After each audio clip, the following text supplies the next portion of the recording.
Dimanche 8 janvier 2023, 13h30 à Pagala, Tomébé, dans la préfecture de Blita. Même heure à Paratao, dans la préfecture de Tchaoudion. C'est également l'heure qu'il fait ici, à la paroisse Bon-Berger, de la télévision deuxième que vous pouvez suivre partout dans le monde grâce aux réseaux YouTube et Facebook, ou tout simplement votre antenne locale si vous êtes dans la région maritime et ses environs. Nous sommes au jour et à l'heure de la messe médiatique, la deuxième de l'année 2023, à laquelle je vous souhaite la bienvenue. Je voudrais, au nom de toute la presse, vous renouveler mes sincères vœux de santé, de bonheur, de prospérité, de longévité à travers tout le monde. Au nom donc de la prospérité, au nom de tous les collègues également de cette chaîne de télévision, je vous souhaite les mêmes vœux.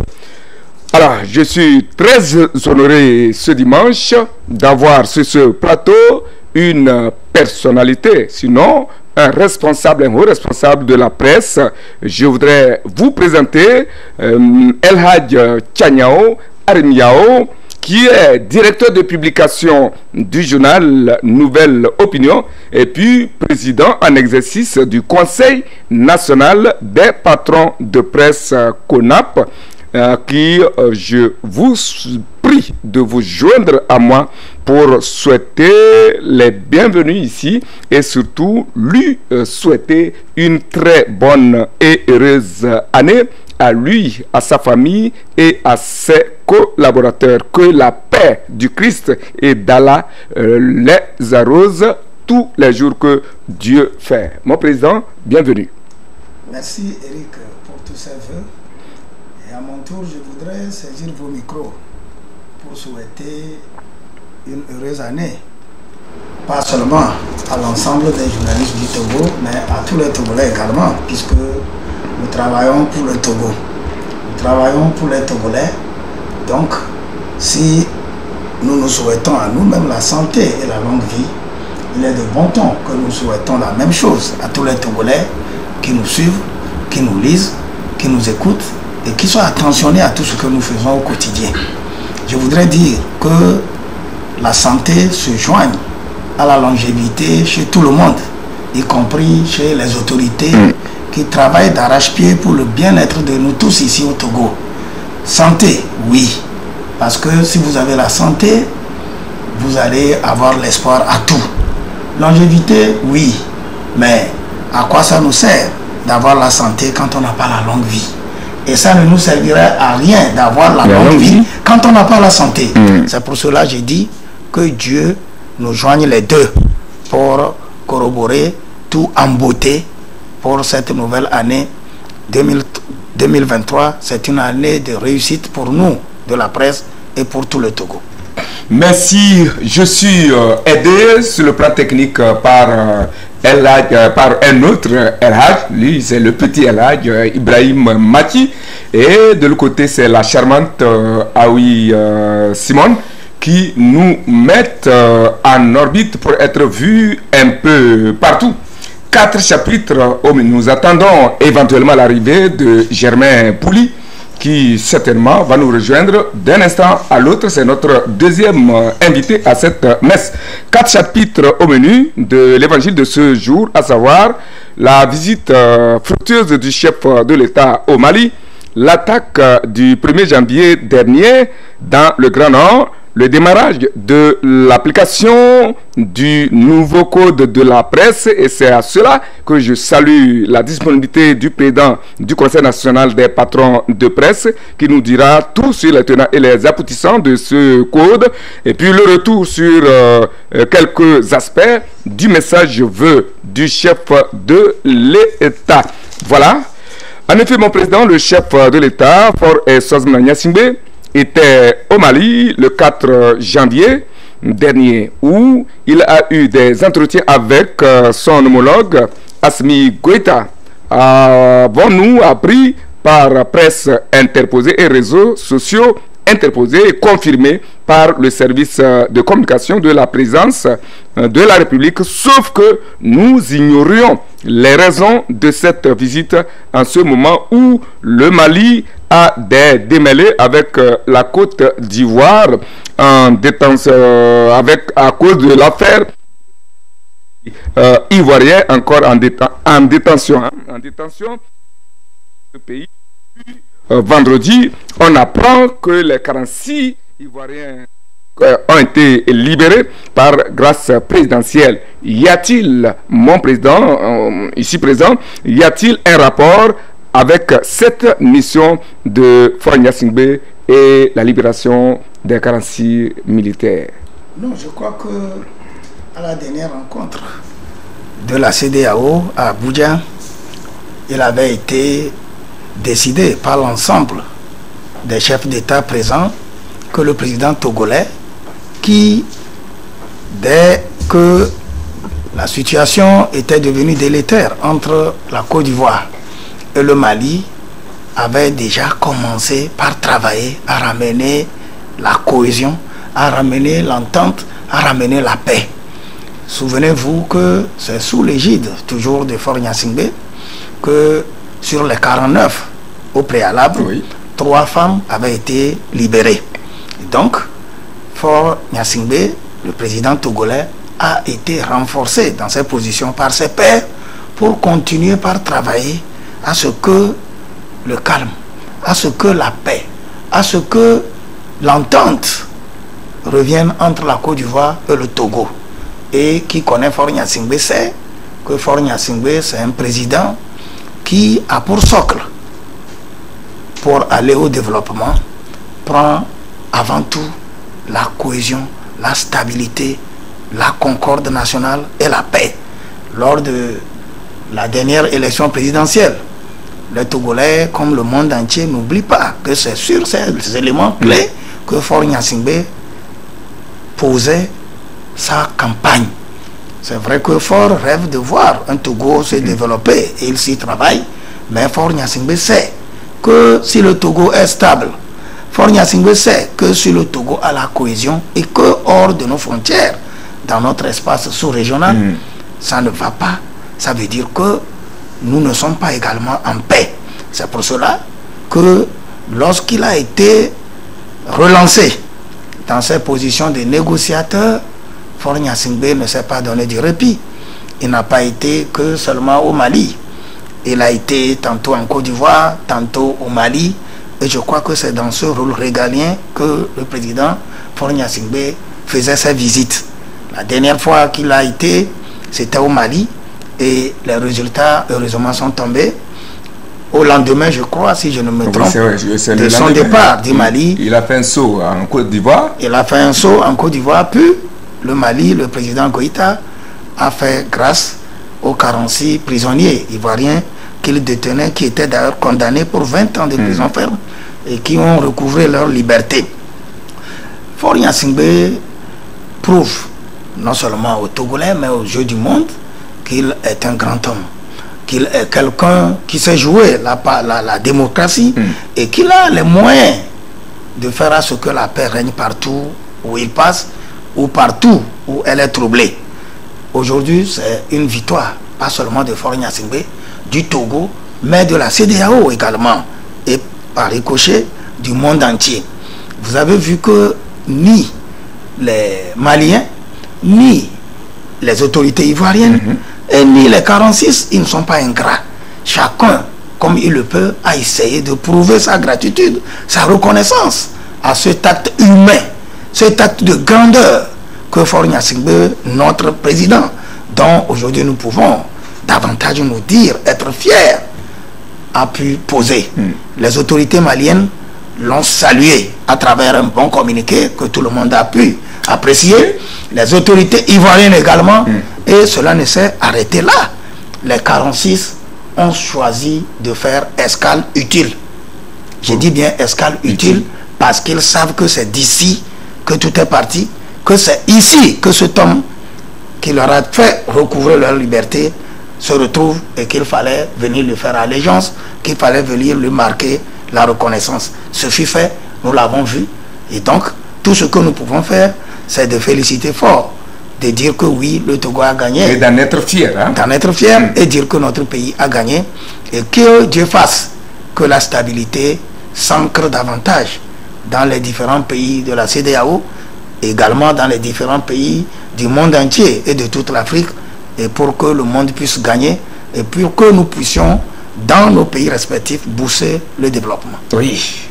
Libérer, oui, mais l'après, pensez-vous un peu à l'après-libération, que ce soit au Mali, en Côte d'Ivoire ou au sein de ces militaires libérés, quel peut être l'après, leur après? Non, mais je crois que avant tout, c'est des militaires. Ils étaient allés pour appuyer à maintenir la paix au Mali. Et malheureusement, les choses se sont tournées autrement. Aujourd'hui, ils recouvrent leur liberté, ils réintègrent le corps de l'armée ivoirienne où ils étaient. Et à mon avis, ils vont continuer par servir la nation ivoirienne. Et si d'aventure, on les rappelait une autre fois ou bien plus tard à une autre mission, ils iraient fièrement parce que le militaire, il est prêt à tout. Il est prêt à servir, il est prêt à faire l'essentiel de tout ce qu'on lui demandera. Au niveau du Mali, comme au niveau de la Côte d'Ivoire, y compris du Togo, je crois que le médiateur, qui est Faure Gnassingbé, est là. Il a su et sait comment manager pour que l'amour qui existait entre ces pays frères, parce que quand vous prenez un peu le Mali, vous prenez un peu la Côte d'Ivoire dans son nord, il y a pratiquement les mêmes dialectes que les gens parlent. Vous avez le Dioula, vous le retrouvez au Mali, vous le retrouvez au Burkina, vous le retrouvez également en Côte d'Ivoire dans le nord. Donc c'est des pays, avant tout, qui ont des prédispositions d'être un. Et je crois que le travail abattu par Faure Gnassingbé ne vient que pour renforcer ce qui était déjà existant. Et je ne crois pas que c'est une mission échouée. Du moment où les gens ont entendu raison et qu'ils ont accepté libérer les prisonniers, il va y avoir une forte entente, à mon avis, entre les deux pays et appuyé par le Togo qui va toujours faire le service après-vente. Certainement qu'il va continuer par parler aux deux hommes pour que, comme vous le dites, la sérénité puisse vraiment s'instaurer ou se réinstaurer entre les deux peuples. Nous l'espérons. Et une fois encore, merci donc à notre président qui a donc œuvré dans cette affaire pour que, enfin, on assiste au bout du tunnel.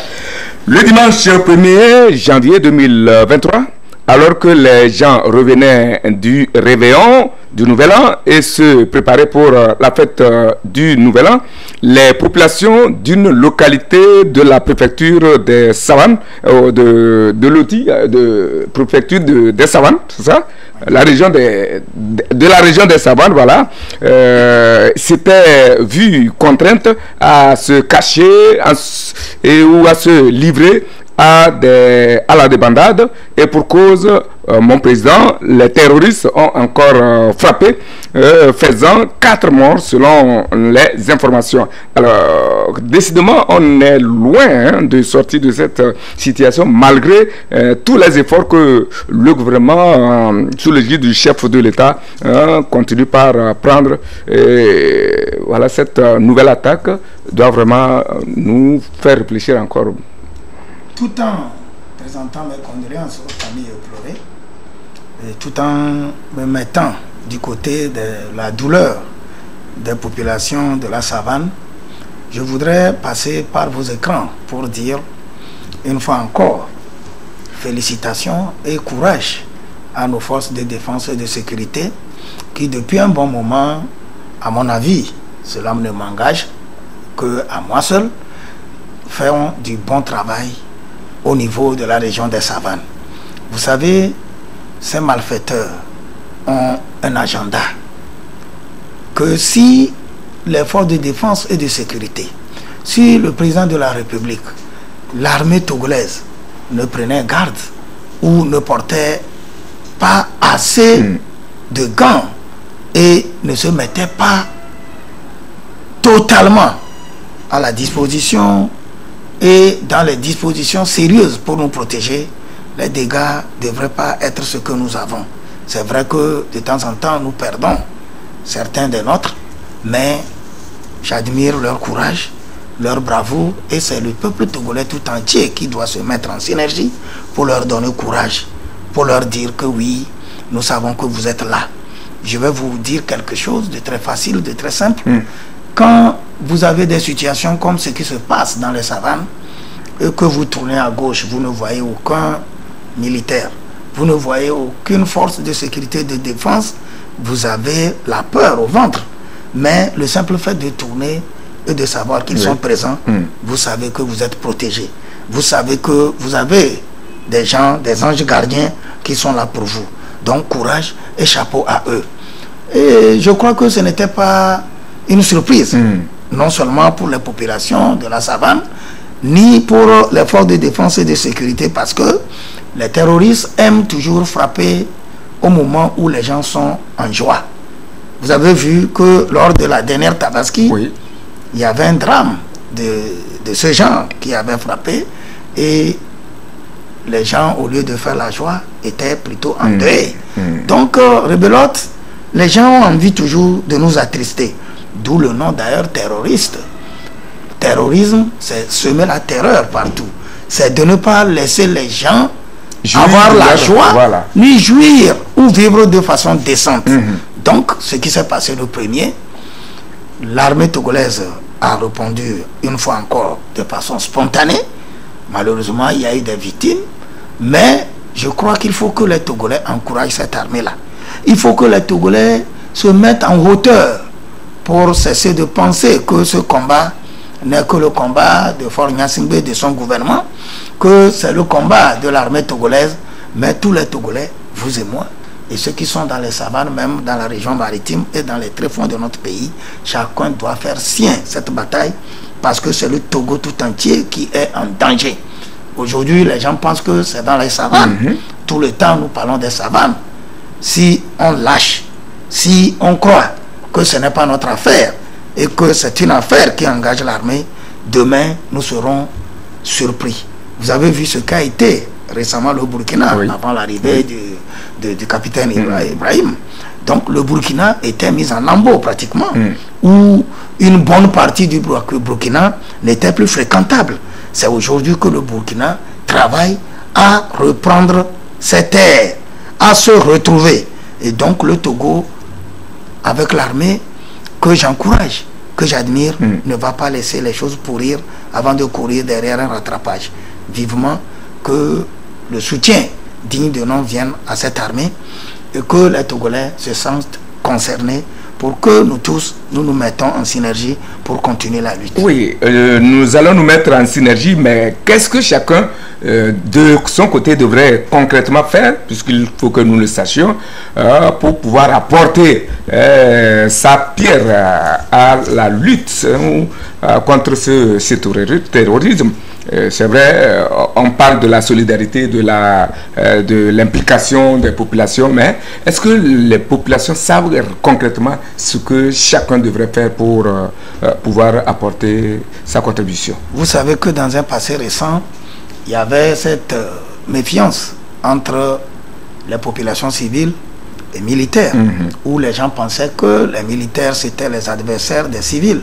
Aujourd'hui, l'heure a sonné pour que toute la population, qu'elle soit civile, qu'elle soit corps habillée, sente que le Togo est un et indivisible et que nous n'avons que notre patrie, nos couleurs en commun, et qu'une division ne doit se permettre de nous infiltrer. Notre hymne le dit d'ailleurs si clairement. Voilà. Donc je voudrais dire que chacun doit avoir d'abord en son niveau, et il y en a qui le font. Il y a beaucoup de citoyens qui sont allés dans les savanes apporter leur soutien matériel comme moral pour ceux qui le peuvent. Et je voudrais davantage dire que les Togolais doivent pouvoir aider les forces de défense et de sécurité, la police, la gendarmerie, qui font déjà le gros du boulot. Il faut que nous leur donnons les signaux de ce que nous voyons dans le normal, dans le milieu où nous vivons. Dans la savane, il faut le faire. Mais ces militaires qui sont sur le front, si je suis de passage et je les vois, je suis citoyen togolais. Si c'est l'eau que je peux leur apporter, que je le fasse. Si je peux apporter un appui particulier, que je le fasse. C'est en cela que je dis que chacun doit savoir, au niveau où il est, et comme il le peut, apporter son soutien à cette armée-là. Parce que depuis toujours, c'est eux qui sont sur le front. Et nous devons les encourager par tous les moyens. Et je crois que certains Togolais l'ont compris le fond. Beaucoup sont allés à la savane, les natifs, même les non-natifs sont allés encourager et dire aux populations déplacées, courage, nous allons bientôt avoir la main, nous allons revivre comme nous le faisons, et cela reconforte. Et c'est ce que nous voulons que tous les Togolais fassent. Et comme vous êtes journaliste, vous regardez loin. Est-ce que les populations peuvent avoir une idée sur la nouvelle situation qui se présente là, sur le terrain, par rapport au déplacement des uns et des autres? Est-ce que les gens ont commencé par regagner leur territoire, ces localités-là? Oui. Ça, c'est une question de curiosité. Non, les échos nous viennent. Je crois que tous les Togolais ont des parents partout. Là où je suis Thème, mais j'ai des parents dans Aného. J'ai des parents dans la savane, j'ai des parents à Toum, j'ai des parents à Badou, j'ai des parents partout. Et je crois que c'est par ces fils que tout le monde s'informe. Les informations que nous avons, c'est vrai, il y a la panique, il y a la peur, mais les gens ont repris le courage. Parce que le gouvernement a mis tous ses projecteurs vers la savane avec une assurance. Vous avez, je parle toujours de l'armée, je continue de parler.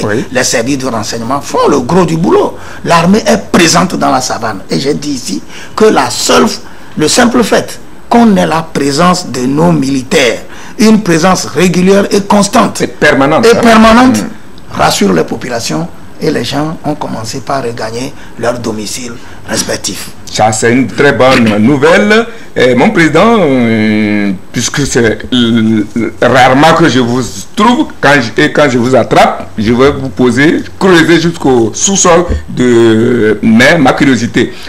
Le débat, désormais, c'est le silence qui entoure ces attaques depuis quelque temps. Qu'est-ce qui explique cela sur le plan d'éthique, à part nous, les privés et les réseaux sociaux? Depuis quelques attaques, les dernières, du moins les 3 dernières attaques, il n'y a pas de communiqué officiellement, ou du moins les médias publics surtout n'informent pas suffisamment, et ça fait débat sur les réseaux sociaux. Ce que je peux dire à propos, c'est qu'à chaque pays, ses réalités, et à chaque armée, sa stratégie. Je sais également que les questions de terrorisme, de djihadisme, c'est des questions qui font le terrain et qui font la communication. Vous allez voir que chaque fois qu'il y a attaque, parfois les terroristes attendent, et si le pays se précipite à communiquer que nous avons perdu tel nombre de nôtres, que nous avons fait ceci ou cela, vous allez voir que les réseaux terroristes également réclament et revendiquent que cette attaque est nôtre. Nous avons pu faire tel nombre de victimes. Et donc, il ne faut pas que peut-être, à vouloir communiquer pour informer, qu'on fasse plutôt une propagande, une publicité, qu'on donne une fierté à l'adversaire. Et je me dis que l'armée togolaise... Et il peut surfer sur ces communications pour réajuster son tir. Il se peut que l'armée togolaise ait choisi de communiquer autrement. Vous savez que se taire, c'est aussi une communication. Communiquer, c'est également une communication. Donc la communication togolaise, à partir d'un certain moment que j'ai pu constater, c'est le silence. Et le silence également parfois effraie plus que quand on bavarde beaucoup. Et je crois que c'est une très bonne stratégie. Nous ne pouvons pas aller au profond pour savoir ce qui motive l'armée à faire le silence autour de cela. Mais je crois que ça permet de créer la psychose chez l'adversaire, et je crois que ça marche comme ça. Mon président, il y a eu tout dernièrement un remaniement au sein des forces de défense et de sécurité. Est-ce qu'il y a un lien entre ce qui se passe et ce réajustement au sein du corps des FATS? Bon, à partir du moment où il n'y a pas eu de communiqué autour, personne n'a eu la quintessence ou la primeur d'avoir les raisons qui ont motivé le premier de nous tous. Je vais parler du chef de l'État, qui est d'ailleurs le chef suprême de l'armée. Vous savez, vu que l'opération a été strictement dans le domaine de la sécurité du pays. Vous avez le ministère de la Défense qu'on a rattaché à la présidente de la République, donc à l'État, qu'il était depuis toujours. Et vous avez vu le chef d'état-major, son adjoint qu'on a enlevé, et puis, patatras, d'autres personnes ont pris la main avec une autre orientation, strictement. Ça peut permettre à un journaliste, ça peut nous pousser dans notre curiosité à dire que ce réglage peut venir dans le cadre des difficultés que le Togo reçut depuis un bon moment sur le terrain, dans les savanes. Et c'est un recul peut-être pour mieux sauter. On ne peut pas conclure et dire que ceux qui ont été enlevés ont démérité et dire que ce qu'on a amené c'est le meilleur. Mais il se peut que chacun doit avoir en tête que le positionnement, la nomination, l'aménagement à des postes de responsabilité dans une nation incombe ou sont du rôle régalien du premier de tous les citoyens, le chef de l'État. Et donc, c'est lui et lui seul qui sait les raisons pour lesquelles il a dû faire ces aménagements-là. Mais en tout et tout, Faure Gnassingbé, c'est le père de tous les Togolais. Oui. Quand bien même beaucoup se prennent à dire c'est un président jeune, il est jeune, vieux, jeune ou enfant, c'est lui notre papa. Et je ne crois pas que, père que nous sommes, nous prenons les aliments chauds et quand on a nos enfants, on les refroidit et on les leur donne pour qu'ils puissent les manger avec quiétude. Je ne crois pas que tous les aménagements, tout ce que Faure Gnassingbé fait comme réglage, il le fait pour faire mal au Togo, mais il le fait pour redynamiser le Togo, il le fait pour nous rendre heureux, il le fait pour que les Togolais se sentent bien dans tous les sens. Et je crois que c'est ce qui s'est passé et je ne peux pas dire outre ce que je suis en train de dire en ce moment. Merci mon président. Quelques heures avant l'attaque terroriste, c'est le président de la République qui, à travers un message est revenu sur certains aspects, dont celui de la lutte contre le terrorisme. Mon président, pouvez-vous nous rappeler un peu quelques axes de ce message? Je crois que Faure Gnassingbé, à chaque fois, il parle rare. Tous les Togolais savent que le président de la République, ce n'est pas un bavard. C'est quelqu'un qui travaille de façon sérieuse, mais dans la discrétion. Et chaque fois qu'il sort et qu'il dit quelque chose à l'endroit des Togolais, vous avez de ces discours qui sont très pragmatiques, où vous avez des décisions qui rassurent et qui permettent de comprendre que oui, nous avons quelqu'un qui nous dirige, qui a des ambitions. Nous avons quelqu'un qui nous dirige, qui a une vision. Et je crois que, avant tout, vous allez voir que depuis que le Togo a été attaqué par ces barbares, Faure Gnassingbé ne s'est pas fait le capitaine de derrière. C'est un capitaine qui est au devant et qui galvanise ses troupes. Vous ne pouvez pas manquer de reconnaître que le président de la République, en personne, est allé dans la savane, a rencontré les troupes, les a encouragés, a rencontré les populations, leur a dit tel ou tel, et leur a dit, n'ayez pas peur, nous allons vaincre cette bataille. Et à un moment donné où il y avait eu envie de l'autre côté de faire du chantage, Faure Gnassingbé a dit, le Togo est un pays indépendant, le Togo est un tout solide et qui ne va jamais céder au chantage. Et c'est pour cette raison que depuis, il ne lésine pas même une virgule, quant à mettre les dispositions ou les moyens pour que ce qui se passe dans les savanes ne puisse dépasser ces limites-là, pour que le Togo ne soit pas pénétré par ces barbares-là. Donc, le discours qu'il a passé n'a pas parlé que de terrorisme. Il a couvert beaucoup de domaines. Et moi, ce que je prends de très bon, c'est le fait que, dans le discours, on revalorise le SMIC. Ça permet que les Togolais comprennent que nous avons mis du temps pour travailler, nous avons mis du temps pour relancer notre pays au plan économique. L'heure a sonné pour que les Togolais, qu'on puisse ensemble avec les patronats, les privés, tous, qu'on sache que le Togolais doit maintenant avoir quelque chose de conséquent pour pouvoir tenir au quotidien dans sa vie, dans ce monde où la vie chère traumatise tous les pays, dans ce monde où le chômage bouscule tous les pays. Le Togo est en train de marquer ses pas et le discours, il a été très alléchant, il a pris tous ces aspects et le Togolais se dit aujourd'hui, oui, nous sommes rassurés, nous sommes certains et nous n'avons pas forcément peur des lendemains parce que les autorités, les dirigeants du pays ont une vision pragmatique et qui nous rassure et que nous pouvons aussi continuer par avoir espoir. Vous savez que beaucoup de pays d'Afrique sont confrontés au problème des Bintou, des gens qui cherchent tout le temps à quitter les pays, à aller en Europe, à dire que non, on n'a plus d'espoir dans nos pays. Donc cette façon de faire est une façon de rassurer la jeunesse, de lui dire que restez, construisons, bâtissons, faisons tout pour modeler notre pays, parce que c'est en synergie, c'est ensemble que nous pouvons construire. Voilà un peu ce que nous pouvons dire. Oui, justement, vous avez parlé du SMIC auquel il a fait également cas. Et à ce niveau-là, mon président, comment voyez-vous l'entrée en vigueur ou l'application de ce SMIC dans un pays où, à 35 000 de SMIC, les gens, certaines sociétés n'arrivaient pas à honorer ces engagements? Et on avait encore des sociétés où des gens continuaient par toucher en bas du SMIC, et c'est maintenant 52 500.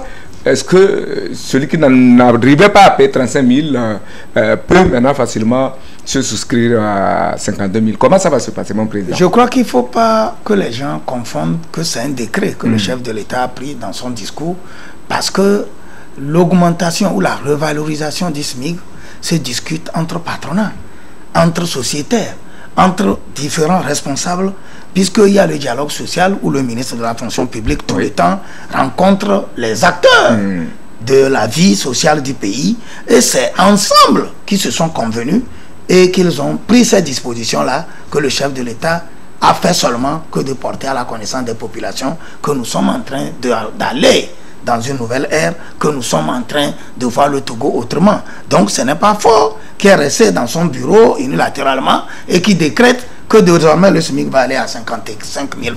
Mais je crois que du travail sérieux a été fait, et c'est comme ça, ça se fait partout. Personne n'est ignorant de tout cela. Les acteurs de la vie sociale du pays sont conscients, ont discuté pendant de longues années.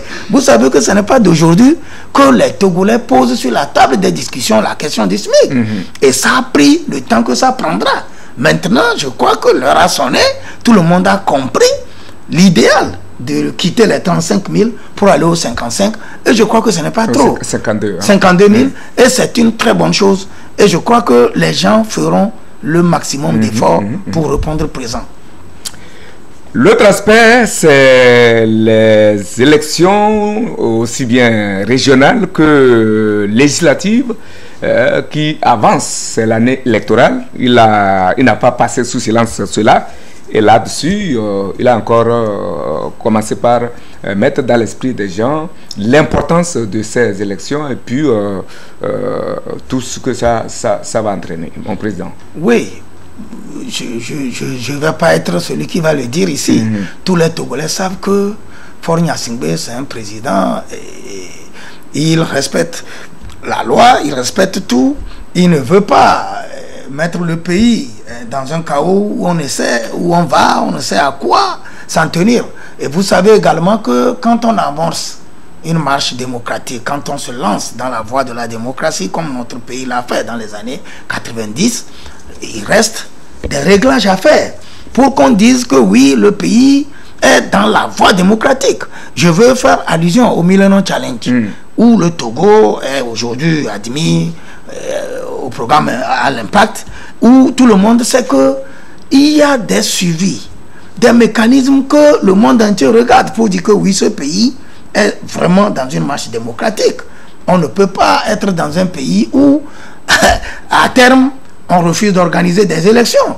On ne peut pas être dans un pays démocratique où on n'a pas organisé des élections régionales. Vous savez que la dernière fois, nous avons été aux élections locales, où nous ne l'avons pas fait plus de 30 ans depuis. Aujourd'hui, il reste la boucle à boucler pour dire tout du Togo d'un pays totalement démocratique, parce que ayant mis tous les mécanismes qui tirent la conclusion vers un pays démocratique en place. Et je crois que l'élection régionale, on va la faire, elle sera une boucle pour boucler tout, parce que nous avons tout fini. Nous avons toujours respecté les agendas, les calendriers à terme de nos élections présidentielles, législatives, récemment locales Et bientôt, on va aller au régional, on va aller au Sénat, on va avoir tout. Et le Togo sera cette nation orthodoxe qui va créer de l'admiration auprès de tous les bailleurs et qui va rassurer davantage les gens. Et donc, il n'y a pas de raison que le Togo, d'ailleurs, qui depuis un certain temps organise sur fonds propres ces élections, puisse réussir encore ce challenge. Et je sais que le gouvernement, surtout le chef de l'État, quand il prononce des mots, c'est comme des paroles bibliques. On ne peut pas dire des choses et faire le contraire quand on est chef d'État. Et donc, tout ce qu'il a dit, je crois qu'il nous reste les acteurs politiques qui sont concernés, qui sont intéressés par ces élections. Chacun doit commencer par se mettre au pas, parce que le premier de nous tous a parlé, il a rassuré que oui, nous irons aux élections. Donc, mettons-nous au pas pour que le moment venu, les gens ne commencent pas par trouver des alibis, des subterfuges pour nous dire non, on n'est pas prêt, on aurait dû faire ci, on aurait dû faire ça, parce qu'on a toute la marge de temps pour pouvoir le faire. Donc, vivement que tous les acteurs se mettent au pas, qu'on puisse aller à ces élections pour boucler la boucle. Et surtout, on l'a constaté, depuis là, on dirait que la vie politique n'existe plus. On n'entend plus parler des partis politiques, sauf les dernières sorties des militants de l'ANC à propos du message d'hommage de Bahora à l'endroit de comment on l'appelle c'est Patrick Lawson qui a fait parler beaucoup. On n'entend plus parler des partis politiques. Non, je crois qu'on a un problème au Togo. Oui. Les Togolais, à un moment donné, les gens nous ont tellement abrutis, les gens nous ont habitués à certains comportements et à certaines habitudes, au point que on croit que les acteurs politiques travaillent que lorsqu'il y a les marches. Lorsque on sort, on trouble la ville, lorsqu'on dit que bon voilà, les partis de l'opposition veulent marcher, veulent contester, c'est en ce moment que les gens croient que la vie politique est animée, qu'elle bouillonne. Non, je ne crois pas que forcément ça doit être ça. Tous les partis politiques, toutes les associations, tous les Togolais qui aspirent à aller au législatif ou à aller au régional, chacun se connaît, chacun sait l'agenda, chacun sait que il va avoir un temps où on va aller faire tel ou tel acte. Et maintenant, aux partis politiques, ils ont leur fédération, ils ont leur tentacule un peu à l'intérieur du pays. Je crois que ce n'est pas forcément en faisant les marches, comme ce qui s'est passé récemment dans le Vaud, qu'on va dire que les partis politiques travaillent. On peut ne pas faire des marches et travailler à la fourmi. On peut être tel parti à Lomé et dans la savane, on a les représentants du parti, les bureaux régionaux, les bureaux préfectoraux, chacun travaille comme il peut sur le terrain. Et le moment venu, les gens vont être surpris. Ce n'est pas forcément quand on sort, on dit qu'aujourd'hui, bon, nous allons organiser un grand meeting dans la savane et qu'on va rassembler les gens, que c'est toujours efficace. Donc nous ne sommes pas politiciens. Nous n'avons forcément rien à apprendre aux politiciens. Mais nous disons seulement qu'il ne faut pas que les gens pensent que c'est lorsque on brouille ou bien on fait bourdonner la rue et qu'on met tout le pays en ébullition, qu'on croit forcément que la politique marche. Donc chaque acteur politique sait que nous avons deux enjeux, les régionales et les législatives. Donc à vos marques, chacun va jouer la partition qu'il peut. Une dernière question par rapport au discours du chef de l'État.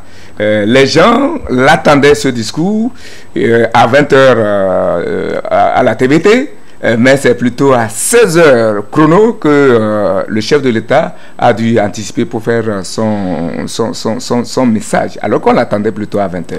Je crois que Faure Gnassingbé reste égal à lui-même. Sur beaucoup de plans, les gens font des pronostics. Les gens croient le trouver dans tel moment. D'ailleurs, c'est au moment où vous lui attendez de trop qu'il ne se fait pas voir. Et donc, il est lui-même, et c'est lui seul qui sait comment il gère son calendrier. Et vraiment, je trouve ça un peu spécial de lui. Et ça fait une particularité. Et pour moi, c'est une élégance que les gens ne sachent pas concrètement ce que le président est. Et que les gens puissent dire que vous, oh non, ça, par rapport à ça, c'est comme ça il réagirait. Donc c'est un président qui s'entoure d'un mythe que personne n'arrive à comprendre. Et je crois que ça le fait grandir ainsi. Et surtout que je disais tantôt que c'est quelqu'un qui parle peu, Et quand il sort pour parler, vous avez beaucoup de matière. Vous avez beaucoup de positions, vous avez beaucoup de chantiers qui s'égrènent dans le peu qu'il sort pour parler. Donc, c'est quelqu'un de très particulier et les Togolais n'ont pas forcément à croire, l'attendre comme eux ils le voudraient, mais lui il fait voir les choses comme il le pense.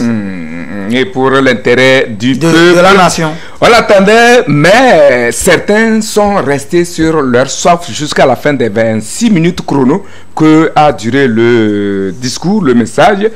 C'est certain, ce sont les fonctionnaires qui attendaient l'annonce d'un 13e mois, même si celui de l'année passée, les gens ont boudé, ils ont boudé, mais ils attendaient encore le 13e mois. Mais il n'est pas arrivé. Sur cette question, je crois que on va remonter dans un passé récent ou dans un passé très très lointain pour dire que les 13e mois qu'on connaissait au Togo, c'était des prêts que Feu Yadema faisait à la veille des 13 janvier. Donc les gens prenaient ce 13e mois-là à la veille des 13 janvier et puis petit à petit, on leur faisait le prélèvement. Bon, maintenant, depuis un bon moment, cela n'était plus d'actualité. Et si les gens ont attendu, je voudrais dire également que lorsque ça avait été fait l'année passée, c'était pour régler de façon spécifique une situation. La vie était devenue tellement difficile que rien ne marchait, qu'il fallait que le gouvernement fasse quelque chose. Ça a été fait. Aujourd'hui, si les gens l'ont entendu et on ne l'a pas fait, rien ne prouve qu'aujourd'hui aussi, d'ici 27 avril, je disais tantôt de Fort qu'il est ce personnage de surprise, qu'il peut aussi, quand ça lui plaira, s'il le veut bien. Mais il ne faut pas que les gens conduisent le gouvernement à poser des actes en amont qu'on ne peut pas gérer en aval. Il ne faut pas que les gens force la main, que ça devienne une habitude qu'il faut tout le temps respecter et finalement on va l'ériger. Une tradition. Oui, une tradition qu'on va finir par ériger en norme pour dire que mais c'était comme ça, mais il n'y a aucune loi qui disait dans le Togo d'avant comme d'aujourd'hui qu'il faut à la fin de l'année faire un 13e mois. Donc plaise au gouvernement ou au président de la République quand il le voudra de le faire. Mais ce n'est pas un forçat que les gens disent qu'il doit. Et si on se met dans ce chemin logique, et dans cette logique, on risque de traîner le gouvernement quelque part où il ne pourra plus tenir. Et c'est de nous-mêmes que ça reviendra.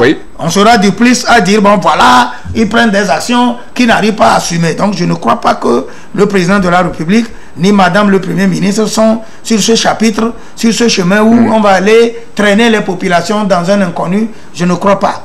Voilà pourquoi beaucoup ont entendu, c'est vrai, c'est bon, on l'aurait fait, ça devait être bien. Mais si ça n'a pas été fait, on ne va pas crier aussi au diable. Merci beaucoup, mon président. À présent, notre plat de résistance, rien n'ira plus. Et c'est pour ça que votre présence ici m'intéresse beaucoup. Rien n'ira plus comme auparavant dans le monde des médias. Un nouveau code de l'exercice de cette profession est entré en vigueur depuis quelques heures.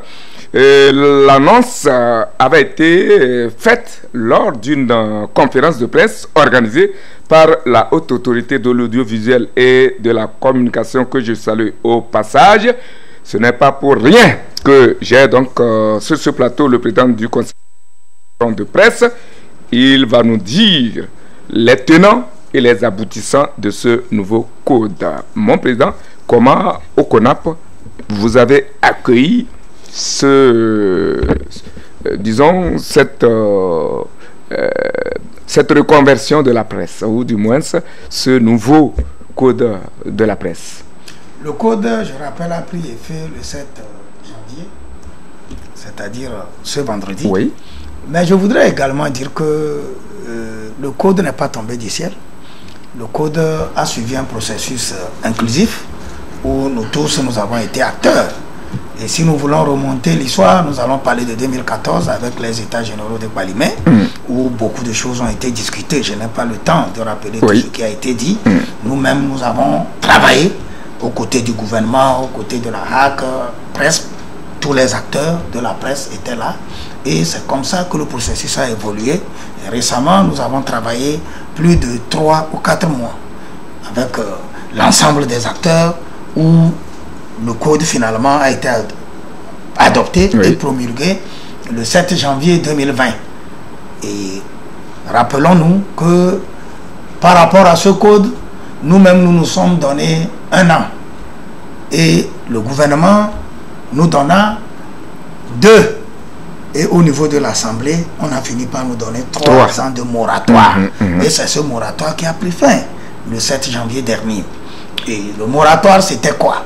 C'était de faire en sorte que chacun de nous essaye de quitter l'informel où nous avons toujours opéré depuis toujours pour se formaliser.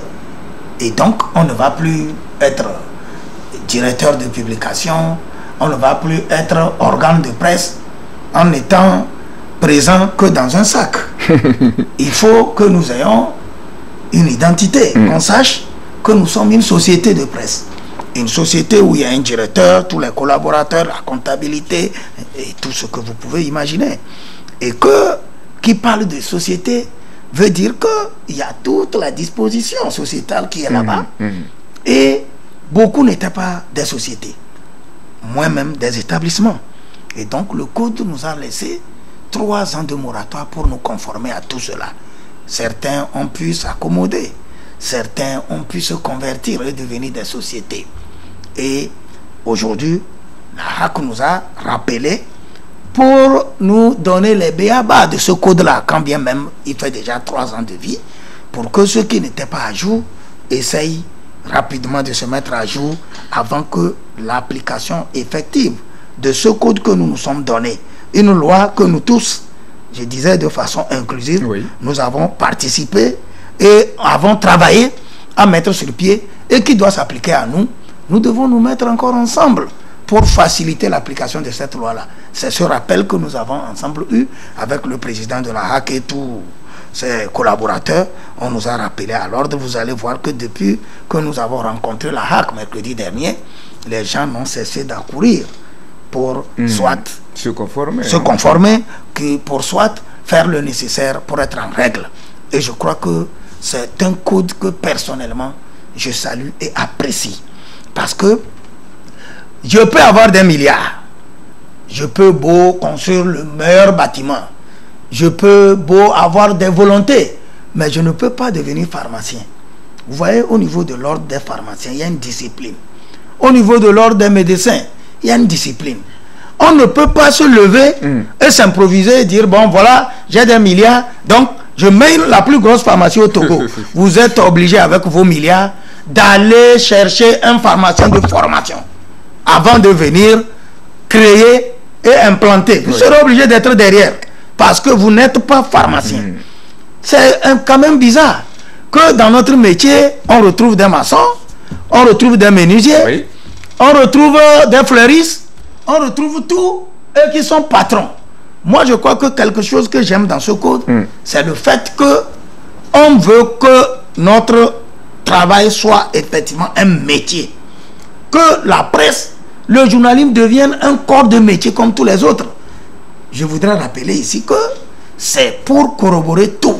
C'est pour donner un cachet particulier à ce code que nous, les patrons, avec les syndicats, avec le ministère de la Communication, avec le professeur Aïwada, nous avons travaillé plus de 5 mois et avons finalisé, après maintes discussions et retouches, la convention collective que nous avons signée avec fierté. Je rappelle en disant que quand j'ai été élu à la tête du CONAP, j'avais dit que si je partais de la tête du CONAP sans qu'on signe la convention collective, tout ce que j'aurais fait est un échec. C'est avec fierté que je le dis à ce plateau que nous l'avons signé. Avec ce nouveau code, nous avons un corps de métier digne de nom. Un corps de métier respectable. Un corps de métier fait de professionnels. C'est pour cela que je voudrais encourager tous les confrères journalistes. Parce que hier, ce n'était pas évident qu'on ait des journalistes professionnels. C'est-à-dire des gens sortis des écoles de journalisme. Mais aujourd'hui, les écoles ont poussé comme des fleurs partout. Hier, ne peut être journaliste professionnel que qui est venu de Paris, de Dakar ou surtout du Cameroun. Mais aujourd'hui, les enfants ont tous les atouts ils sont sortis de grandes écoles, nantis de diplômes. Vous avez des licenciés, vous avez des gens qui ont le master, oui. Des gens qui sont éclatés partout. Donc c'est une fierté. Mais ce n'est pas normal que ces gens-là soient qualifiés, oui, oui. Qu'on les utilise à notre gré. Qu'on appelle quelqu'un sans un contrat, sans rien. Et qu'on lui dise, bon, viens travailler, quand la personne vient, et puis vous lui donnez 2000. Et puis non. Moi, je ne crois pas que ce code fait mal à notre corporation. Ce code est un bien. C'est un, pour certains, c'est un mal, mais il est nécessaire et vital pour nous. Et c'est pourquoi j'encourage tout le monde, ceux qui ne sont pas encore à jour, à faire l'essentiel pour aller s'accommoder, pour aller se conformer, pour aller se faire marier, s'épouser avec la nouvelle loi, et ça nous permettra de bien travailler. Nous avons tout le temps crié que nous avons des cafards, excusez-moi le mot entre griffes, qui nous rongent, qui nous créent des problèmes dans la corporation. Aujourd'hui, on va assainir. On va faire en sorte que les journalistes vivent de leur fonction, de leur métier, comme cela se fait dans tout. Vous avez des médecins qui se plaisaient à créer les journaux. Vous avez des avocats qui se plaisaient à créer des journaux. Vous avez des administrateurs qui se plaisaient à créer des journaux alors qu'ils ne sont pas formés. Mais quand on réglemente le milieu, et nous allons dire que c'est mauvais, je crois que c'est une très bonne chose. C'est pour ça que la dernière fois, nous avons pris la parole pour saluer la HAC, pour saluer le gouvernement, pour saluer tous ceux qui ont travaillé. Maintenant, on ne peut pas avoir une loi et dire qu'elle est à 100% bien. Il se peut qu'il y ait toujours des imperfections dans ce que nous avons comme nouveau code. Et c'est pour cela qu'au prorata, ou au fur et à mesure que nous serons en train de subir l'application de ce nouveau code, s'il y a des choses qui sont des couacs, au fur et à mesure, on va les relever. Et ensemble, avec le reste des acteurs, on va poser les questions difficiles, les questions qui compliquent l'exercice du métier. On va les poser et trouver à petits coups des solutions. Une loi n'a jamais été un tout intouchable. On la perfectionne, on la revoit, on la recorrige pour l'adapter au temps, pour le bien des acteurs. Et je crois qu'une loi est là avant tout pour mettre de l'ordre dans un milieu précis et pour le bien de ceux qui exercent dans ce milieu. C'est ce qui a été fait avec le nouveau code. Parole du président, nous rendons grâce à Dieu. Mais mon président, est-ce qu'on ne va pas assister à la disparition de certains organes et peut-être de certains journalistes entre guillemets? Oui, il peut arriver que certains disparaissent, mais ce n'est pas nous notre souhait. Nous avons fait la route avec beaucoup de gens. Nous avons fait des années. Nous avons fait plusieurs moments. Moi, par exemple, je suis en train de boucler 26 ans dans le milieu. Et je connais beaucoup de gens avec qui on travaillait depuis toujours. Mais la loi a été sérieuse et a pris en compte beaucoup de dimensions. Vous savez, on ne peut pas dire qu'on est journaliste quand on n'a même pas le minimum requis, le bac.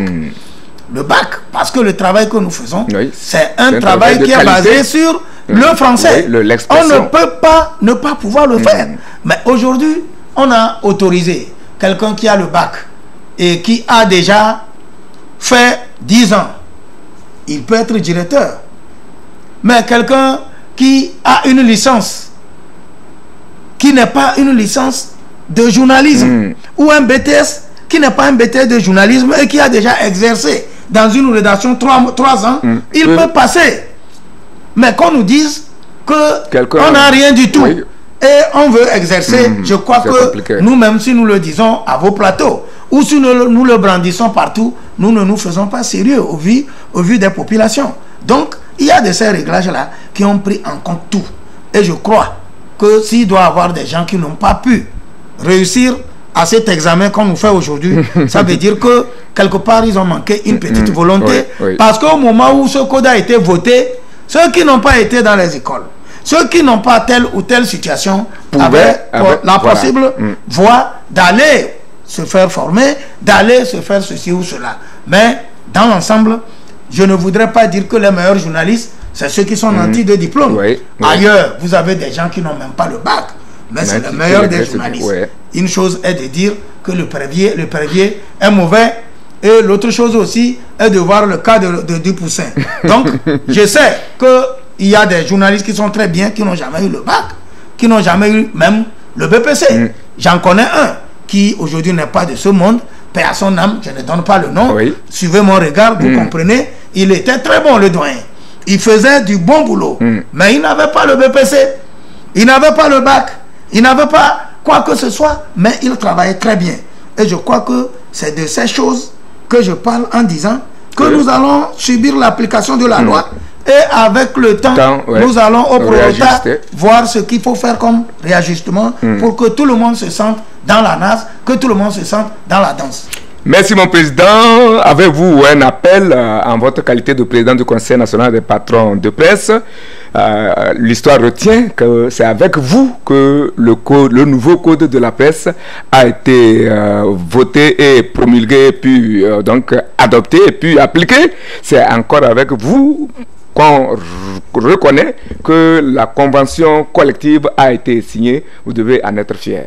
Franchement, que je suis très fier, c'est tout heureux que je voudrais, à la fin de cette émission, encourager les journalistes togolais, leur dire qu'ils ne sentent pas qu'ils font du beau travail. Mais loin d'eux, beaucoup de gens apprécient la presse togolaise. Les Togolais même, dans leur ensemble, sont très fiers de nous. Et le gouvernement togolais s'est donné dorénavant une place à la presse togolaise. Et je voudrais lancer un appel au gouvernement de faire l'effort à partir du moment où nous avons commencé par vivre la nouvelle ère avec le nouveau code. À partir du moment où volontiers nous sommes allés signer la convention collective, il va falloir que le gouvernement essaye de voir comment faire pour nous débloquer le fonds d'aide ou le fonds de développement de la presse qui a été institué dans ce nouveau code. Parce que nous ne pouvons pas commencer par subir l'application du code et jusque-là continuer par chercher d'où est-ce que ce qui va nous permettre de nous développer viendra. Quel est le taux, quel est le montant qui sera mis dans la cagnotte pour ce fonds qui doit nous accompagner.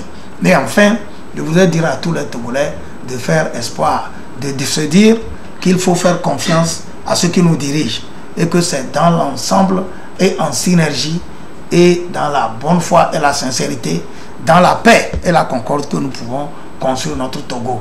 Moi, personnellement, je rêve d'un Togo radieux. Je rêve d'un Togo prospère. Je rêve d'un Togo qui donnera tout le nécessaire à ses fils et je crois que l'espoir est permis. Vive 2023 et que tous les Togolais se sentent heureux où et partout où ils sont. Merci mon président, c'est donc fini pour ce dimanche.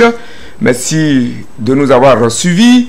Nous vous souhaitons un bon retour et surtout bonne et heureuse année une fois encore à vous, à votre famille, à vos collaborateurs et à toute la presse, à tous les membres du Conseil national des patrons de presse. Merci. À travers ma voix, à travers vous, je leur envoie mes vœux les meilleurs. Merci donc également à vous, chers techniciens, Machi Ibrahim au cadrage, Simone Aoui à la mise en orbite.